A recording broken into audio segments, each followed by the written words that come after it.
What happens when your best friend becomes your worst nightmare? This case will leave you questioning everything. In 2006, Tiffany Hall rushed into a hospital carrying a lifeless newborn, claiming a tragic premature birth. But when doctors wanted to examine her, she refused, raising suspicions. At the same time, the community was gripped by fear as a pregnant woman named Jamela Tunstall and her 3 young children went missing. As investigators dug deeper, they uncovered disturbing truths that no one could have imagined. By the end of this video, you'll be left wondering what truly drives someone to commit such unthinkable acts. For starters, Tiffany wasn't exactly a newcomer in Jamela Tunstall's life. They had known each other since they were little, calling each other sisters even though they weren't related by blood. Additionally, both girls grew up in the same neighborhood in East St. Louis, Illinois, and had a lot in common. Most people who knew them described them as quiet and a bit introverted, often hanging out together and finding comfort in each other's company amidst the ups and downs of their challenging lives. And boy, did they have challenging lives. Jamela faced a really tough childhood, moving from one foster home to another while trying her best to stay in school. It wasn't easy for her at all, but through the difficulties, she found a sense of belonging with Tiffany. They became close friends, and Tiffany understood Jamela in a way that others didn't. Meanwhile, Tiffany had her own battles to fight. By the time she turned 14, she was already making headlines for all the wrong reasons. She had gotten into trouble with the law and earned the label of a juvenile delinquent for kicking her mother. Her home life was just as chaotic, filled with strict curfews and rules she constantly broke. It seemed like she was always butting heads with her family. In fact, Tiffany's mother, Beverly Cruz, once told the St. Louis Post-Dispatch that Tiffany was quite the handful.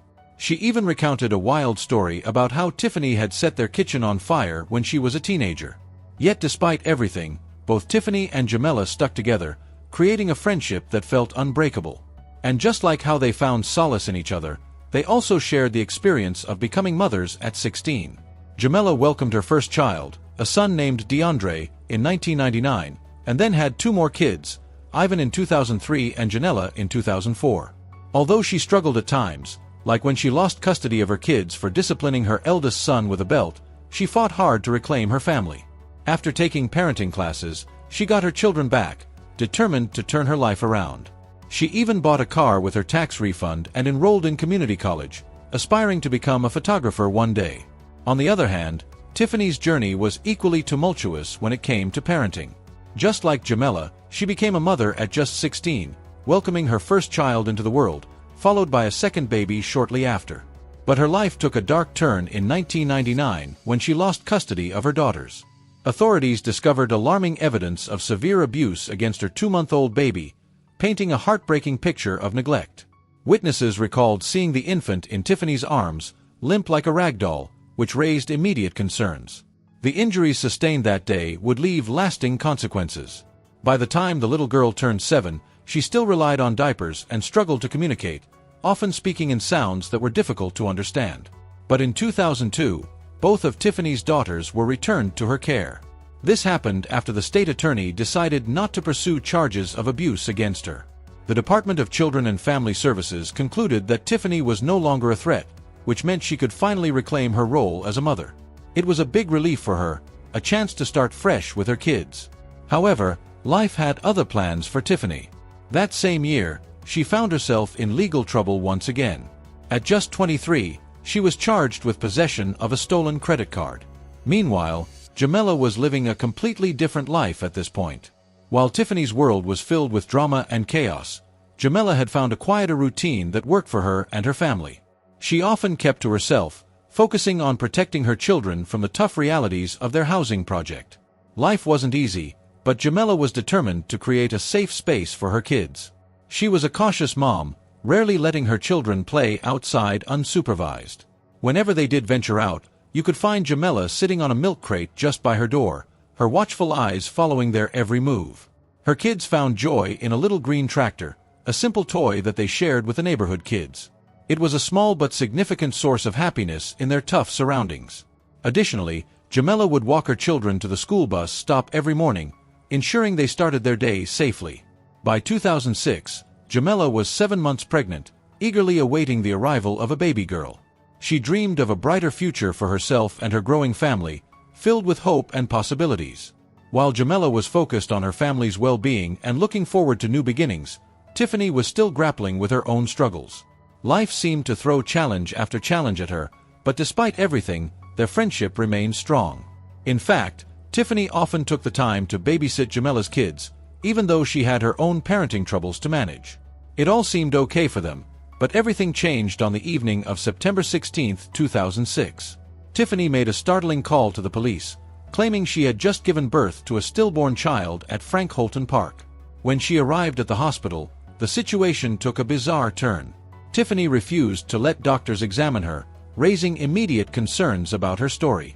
Investigators began to question her, and as they pressed for details, her accounts became increasingly confusing.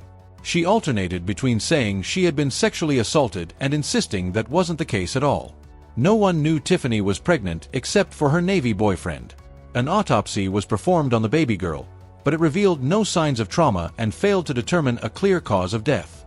After that unsettling night, Tiffany left the hospital, and the lifeless infant was taken to the morgue. What's even more bizarre is that Tiffany went ahead and organized a funeral for the baby she named Tiffany Horn just days after her dramatic claims. On September 21st, she held the service, but the event was anything but ordinary. The funeral director couldn't help but notice Tiffany's strange behavior. Just minutes before the ceremony was set to begin, she unexpectedly asked if they could move the funeral to another day so that more family members could attend. This raised eyebrows, especially since only 2 family members showed up, which seemed odd given the circumstances. To make things even weirder, Tiffany showed up 2 hours late. That's not something you expect at a funeral, where people usually arrive on time to pay their respects. Among the few who did come was her boyfriend, Keith Horn. He had come back from the Navy just for this service because he believed the baby being buried was his daughter. Meanwhile, everyone was starting to get really worried about Jamela. No one seemed to know where she was, and her friends and family were feeling more anxious by the minute. They tried calling her, sending messages, and reaching out on social media, but nothing came through. It was like she had just vanished into thin air. By the way, I post true crime and new cases here every day, so if that sounds like your kind of thing, please consider subscribing. It helps a lot. It wasn't until after the funeral, when Tiffany had a conversation with Keith, that everything changed. Tiffany casually mentioned that she had cut the baby out of her best friend Jamela. Those words hit Keith like a ton of bricks. His mind raced as he tried to process what she was saying. How could she claim something so horrific? Was it even possible at that point? Keith felt a rush of panic. He knew he couldn't just sit around doing nothing. He had to protect Jamal and figure out the truth behind Tiffany's shocking confession. Without wasting any time, he grabbed his phone and dialed the police. The police wasted no time in finding Jamal's body, which had been missing for 6 long days. When they discovered her in high weeds near Tiffany's home, it sent shockwaves through the community. To make the situation even more chilling, they found a pair of scissors lying near her remains. This led to Tiffany's arrest that same night. While in custody, she began to share the horrifying details of what had happened almost a week ago. The day she delivered her baby girl, earlier that day, Jamela, who was 7 months pregnant, had been casually hanging out with Tiffany at her mother's home in Belleville. But things took a dark turn when Tiffany struck Jamela over the head with a table leg, hitting her repeatedly until Jamela became unconscious. Once Jamela was down, Tiffany took the situation to an unimaginable level. She bound Jamela's hands and feet with duct tape, ensuring she couldn't escape. At one point, Jamela regained consciousness and desperately tried to wriggle free from her restraints. But Tiffany, now completely unhinged, struck her again and taped her mouth shut to silence her cries for help. Then Tiffany dragged Jamela's lifeless body into the bathroom. In a chilling moment, Tiffany cut open Jamela's stomach with scissors in a desperate attempt to take the baby from her womb. Tragically, Jamela was still alive during this horrific act, but she lost an enormous amount of blood and eventually succumbed to her injuries. After committing such a monstrous crime, Tiffany tried to cover her tracks. She wrapped Jamal's body in a shower curtain and transported it to a weedy, vacant lot behind her house, where she dumped it like garbage. What's even more unsettling is that Tiffany had been planning this for weeks. Just a week before Jamal's murder, she had purchased items for a makeshift birth kit, scissors, alcohol, and a bulb syringe. To make things even more twisted, she had been pretending to be pregnant, hoping to lure her boyfriend, Keith, home from the Navy under false pretenses. When the news hit that Jamal had died and Tiffany had been arrested, it horrified both their families. Both mothers were left reeling, struggling to comprehend the tragic turn of events.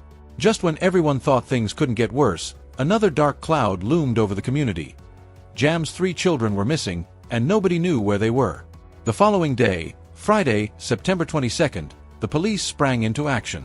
They headed straight to Jamal's apartment, hoping to find photos of the missing kids to share with the media, hoping someone would recognize them and help bring them back.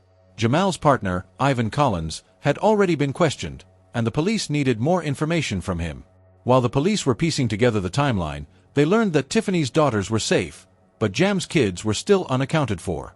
The officers reached out to Ivan again, hoping he could shed light on the situation. He mentioned that he'd last seen the children 3 days earlier, on the 18th. But when he was asked about their whereabouts since then, he said they had been with him before leaving with Tiffany that same night.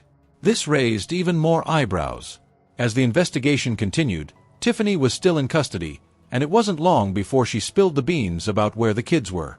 This confession led the police back to Jamal's apartment the next morning, but what they found was nothing short of horrifying.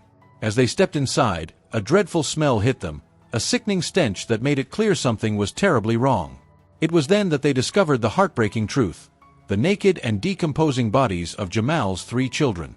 2 were crammed inside the washing machine, and the 3rd was found in the dryer.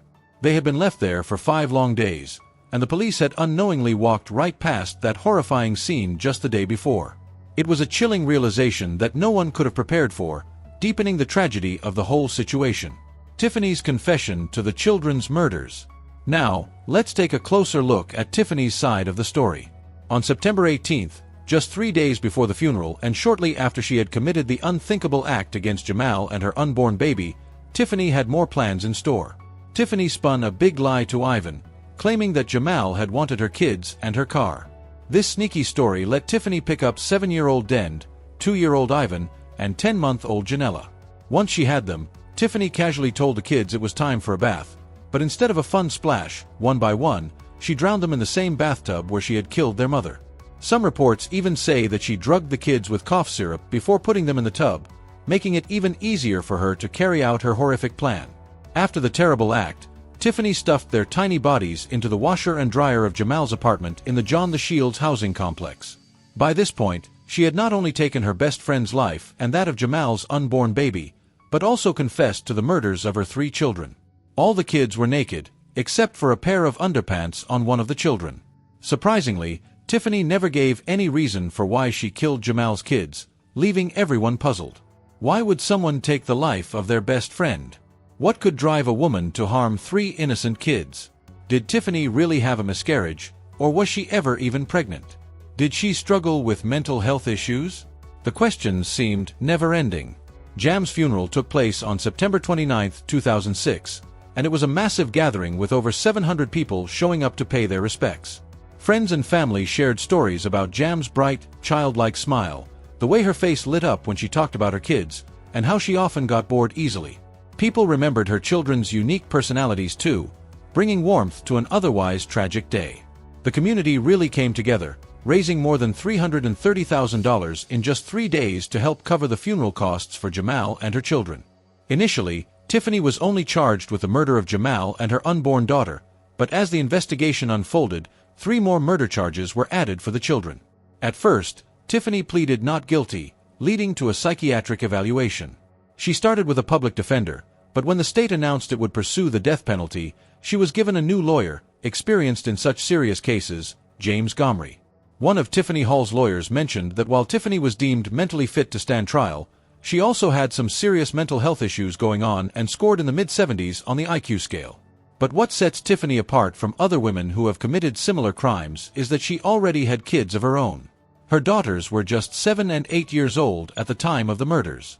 On June 10, 2008, Tiffany was sentenced to life in prison without the possibility of parole for the horrific crime of murdering 5 people, including Jamela and her children. However, in September 2008, Tiffany tried to backtrack on her guilty plea, claiming her lawyer didn't do a good job defending her. Fortunately, the court shot down her request. In 2012, she filed another petition asking for a new lawyer, arguing that her trial attorneys weren't up to par. That one didn't get anywhere either, But Tiffany didn't give up.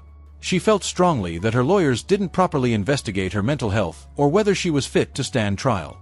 In her petition, Tiffany claimed that Gish didn't even get the paperwork for her psychiatric evaluation until 2 days after she had already entered her guilty plea. The report from a second psychiatrist, who was supposed to figure out if she was sane at the time of the crime, was stamped as received on June 11, 2008, while Tiffany had made her plea on June 9. A different report from an earlier evaluation said she was fit to stand trial but didn't assess her sanity when the crime happened. That second report revealed that Tiffany had a long history of mental health issues that started in her childhood and included multiple hospitalizations. To back up her appeal, records from evaluations done after her plea showed diagnoses of several serious conditions: psychotic disorder, post-traumatic stress disorder, schizophrenia, mood disorder, bipolar disorder, and mild mental retardation. Because of all this, the court decided to reverse Tiffany's denial of post-conviction relief, which meant she could keep fighting her case. Tiffany's petition went through several revisions with new attorneys working on it throughout 2015 and 2016. They were granted a bunch of extensions to get it right. She even asked for a new attorney again, but that request was denied too. Eventually, the court dismissed her petition because it didn't meet the necessary requirements. But Tiffany wasn't done yet. She appealed this decision, claiming her lawyer didn't do enough to amend the petition properly. In 2020, Tiffany finally got a break and won her appeal, giving her another shot at filing a petition for relief. It looks like Tiffany's case might be stuck in the appeals process for quite a while, but at least Jamela's family can find some comfort in knowing she's behind bars now. At 42 years old, Tiffany is being held at Logan Correctional Center in Lincoln, Illinois. One source noted that Jamela's stillborn baby girl was exhumed and reburied alongside Jamela and her 3 other children in Stat, Illinois. With all that said, Tiffany's case stands as one of the most disturbing crimes ever committed by a woman.